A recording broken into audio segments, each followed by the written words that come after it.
শহরের এক্কেবারে শেষ প্রান্তে বেশ পুরনো বাড়ি। দেখে মনে হচ্ছে যেন পুরনো কোনো জমিদার বাড়ি। কিছুদিন আগেও বট আর পাইকর গাছের দখলে ছিল বাড়িটির চারিধার। বাড়িটি সংস্কার হয়েছে, এখন বেশ লাগছে। বাড়ির সামনে বেশ ফাঁকা জায়গা, লাল রঙের উঁচু বাড়ি। চৌধুরী সাহেব পাটের ব্যাপারী ছিলেন, অনেক টাকার মালিক, অনেক জমিজমা করেছেন। ব্যবসায়ী বন্ধুদের সাথে বিশেষ সময় কাটানোর জন্য তৈরি করেছিলেন শহরের পাশে এই বিশাল বিলাসবহুল বাড়িটি। সময় এক বিস্ময়কর সৃষ্টি। চৌধুরী সাহেব অতীত হয়ে গেছেন। সিরাজ সাহেব চৌধুরী সাহেবের একমাত্র সন্তান, বাবার বিশাল সম্পত্তিকে আরো বিশাল করেছেন। সিরাজ সাহেব আর জীবন নেশার সুখের সংসার, এক ছেলে এক মেয়ে। ছেলেটি সমাজে বদমেজাজি আর উচ্ছৃঙ্খল নামে পরিচিত, তেমনি মেয়েটি সবার খুব ভালোবাসার পাত্রী। আজ 5টি বছর হয়ে গেল ছেলেটি বাড়ি ছেড়ে চলে গেছে।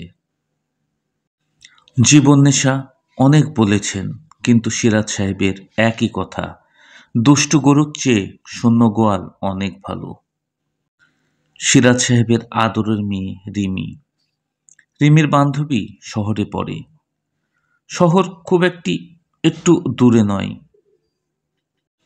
কিন্তু মেয়ের পড়ালেখার সুবিধার জন্য সপরিবারে শহরে চলে যায় রিঙ্কির পরিবার। রিঙ্কি রিমির বাসায় বেড়াতে এসেছে শীতকালীন ছুটিতে। রিঙ্কি আর রিমি পুকুর পাড়ে বসে গল্প করছিল। হঠাৎ করে পা ফসকে রিঙ্কি পুকুরে পড়ে যায়। বাপ মায়ের আদরের দুলালি, গ্রামের মেয়ে, সাঁতার জানে না। রিমি লোক ডাকাডাকি শুরু করে, কিন্তু আশেপাশে কেউ নেই।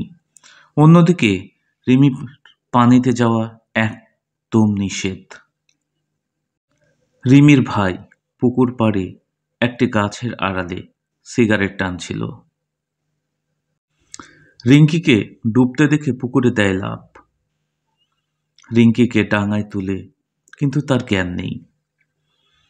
পেটে চাপ দেয়, মুখ দিয়ে গল গল করে বেরিয়ে যায় পুকুরের পানি। রিঙ্কির তবুও জ্ঞান ফেরে না। এবার বাধ্য হয়ে রিঙ্কির মুখে মুখ দিয়ে কৃত্রিম নিঃশ্বাস দিতে লাগলো ছেলেটি। রিঙ্কি চোখ খুলল, জড়িয়ে ধরল ছেলেটিকে। ছেলেটি, যাক বেঁচে আছো তাহলে। রিঙ্কি, তুমি না থাকলে তো মরেই যেতাম। ছেলেটি, এবার আমাকে ছাড়ো, বাড়ি গিয়ে কাপড় পাল্টে নাও। রিঙ্কি, না, ছাড়বো না, এইভাবেই সারা জীবন তোমাকে জড়িয়ে ধরে রাখবো। রিঙ্কি জোর করে কিস করতে যায় ছেলেটিকে। কি কারণবশত ঠিক ওই সময় ওই জায়গায় এসে হাজির সিরাজ সাহেব। সব দোষ নন্দ ঘোষ। শালা, মানুষ বড়ই স্বার্থপর।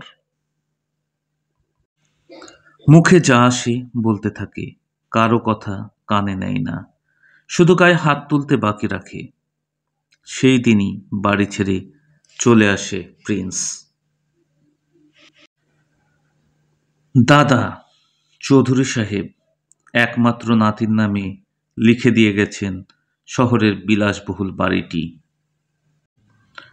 তাই হয়তো অযত্নে পড়েছিল বাড়িটি, নইলে 10-20 তলা বিল্ডিং উঠে যেত কব্বে।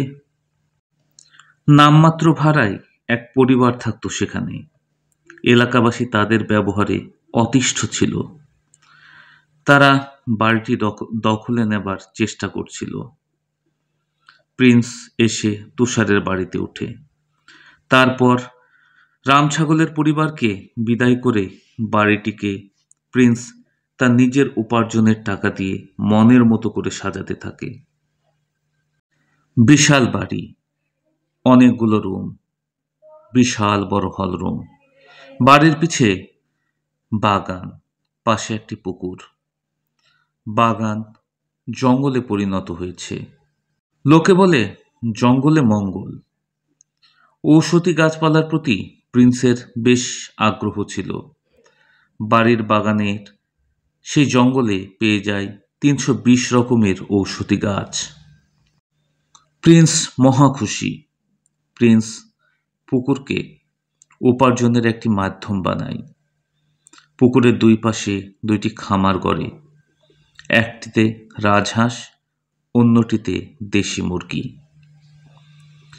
বাড়ির অতিরিক্ত রুমগুলো ব্যবহার করে স্টক মালের গোডাউন রূপে। প্রিন্স প্রতিজ্ঞাবদ্ধ, বাবার সম্পত্তির কিছুই সে নেবে না। যেই করেই হোক সৎ পথে সে সমাজের বুকে নিজেকে প্রতিষ্ঠিত করবে। প্রথম ৩টি বছর প্রিন্সের বেশ কষ্টে দিন কেটেছিল। কোনো দিন শুধু পুকুরের মাছ খেয়েই কাটিয়েছে। এখন সে মোটামুটি স্বাবলম্বী, মানে না খেয়ে থাকতে হয় না।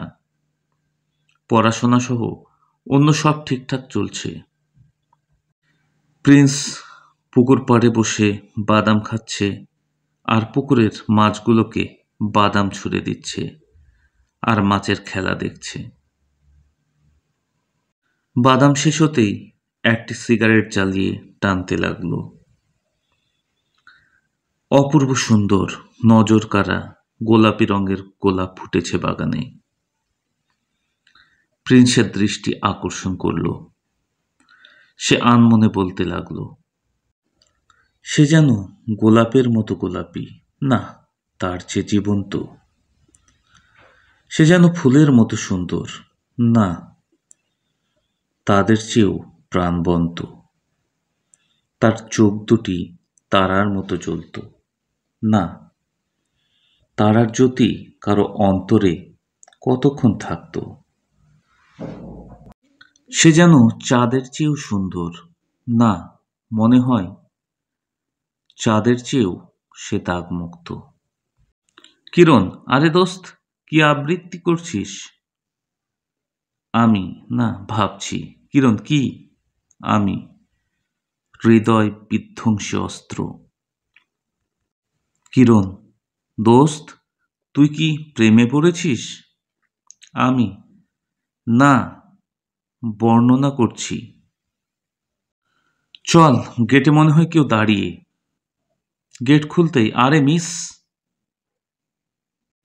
প্রহি, মির্জা প্রহি।